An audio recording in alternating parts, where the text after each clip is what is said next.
A man died brutally in Japan around 3,000 years ago. When archaeologists uncovered his bones, they found almost 800 traumatic lesions on the skeleton. And this wasn't the worst part. His left hand and right leg were completely missing. Who or what would mutilate someone in such a horrible way? Scientists have finally solved the mystery behind this 3,000-year-old cold case. When the remains of the victim were found, archaeologists named the man Tsukumo number 24. The bones were radiocarbon dated, and it was concluded that the man lived between 1370 and 1010 BC. This was during the Jomon period of Japanese history. The word Jomon means cord-marked or patterned and comes from the designs on pottery from this period in time. During this period, the peoples of Japan were Neolithic hunter-gatherers. The body was found near the Seto Inland Sea, where there was access to plentiful sources of food from the ocean. The Jomon period was a nomadic time. However, there has been evidence uncovered showing that people were beginning to harvest from the land. The technology used during this period was basic stone and wooden tools. They used knives and axes along with bows and arrows to hunt. This will be important later on when the analysis of number 24's wounds is discussed. When the mutilated skeleton was first found, archaeologists didn't know what to make of it. At first, they thought that the body must have been scavenged by animals after the man had died. But upon further inspection, the remains were found to be undisturbed from their resting place. Whatever happened to number 24 happened while he was alive. Researchers wondered if this may have been one of the most brutal murders of all time. Unfortunately, murder cases tend to go cold after only a few weeks, and number 24's murder had occurred almost 3,000 years ago. After scientists examined the bones more thoroughly, they were left with more questions than answers. Who could have committed such a gruesome murder? Some of the lesions into the bones were deep,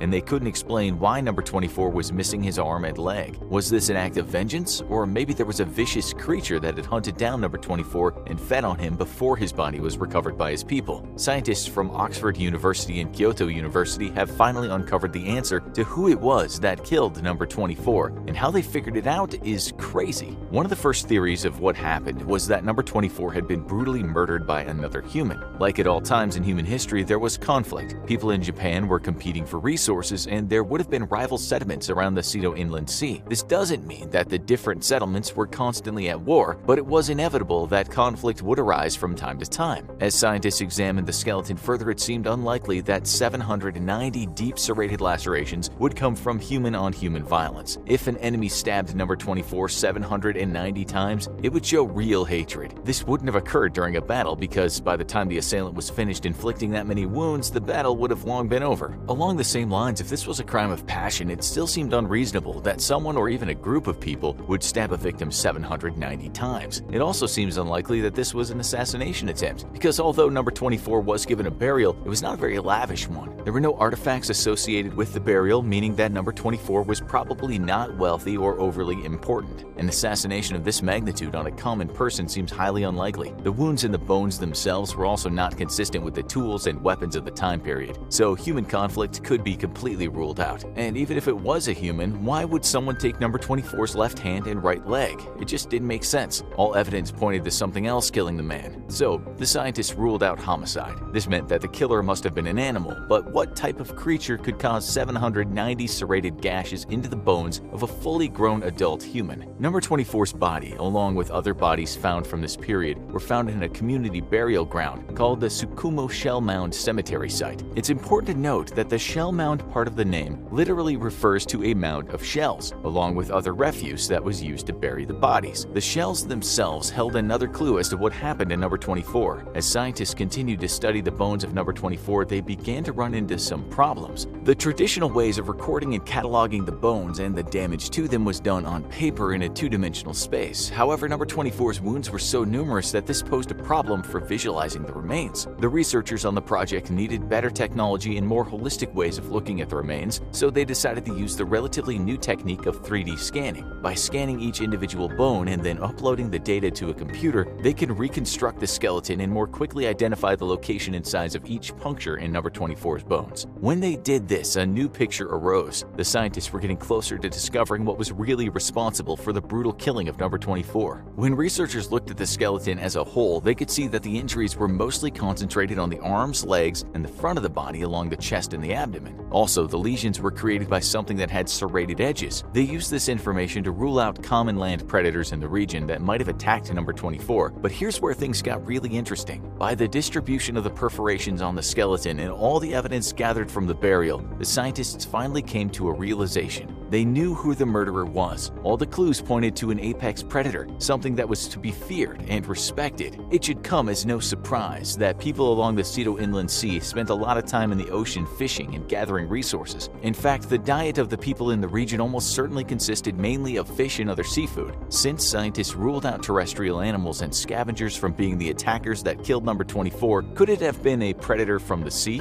It turns out that this was absolutely the case. The suspect had finally been identified. The murderer was a shark. The serrated edges along the lesions in the bones were consistent with sharks in the area. This means that number 24 had been killed and torn apart by one or more sharks. Now, scientists needed to uncover what type of shark committed the brutal murder, and if it was just a single creature or multiple. 790 perforations to a skeleton is a lot, even though a shark can have hundreds of teeth, so there may have been more than one attacker. Based on the size and shape of the gashes in the bone, scientists narrowed down the shark's species. The first suspect was the tiger shark. These fish can reach sizes of 16 feet and weigh well over 1,000 pounds. They also have row after row of serrated teeth that closely match the lesions on the bones of number 24. The other suspect is probably the most feared predator on the face of the earth. It haunts every ocean-goer's dreams and is responsible for the most attacks on humans of any shark. The other possible murderer of number 24 was the great white shark. This predator can reach lengths of 20 feet and weigh over 4,000 pounds. Whether it was the great white or tiger shark that attacked number 24, it was now clear why the murderer was so vicious. Scientists also concluded that it was possible there was a feeding frenzy after the initial attack of number 24. The amount of bites and the tearing apart of the body suggests that after the man was first attacked, multiple other sharks went in for a bite. The feeding frenzy could have been responsible for the loss of number 24's left hand and the removal of his right leg. From the skeletal analysis, scientists found one other gruesome detail to the man's death, something that is both shocking and terrifying.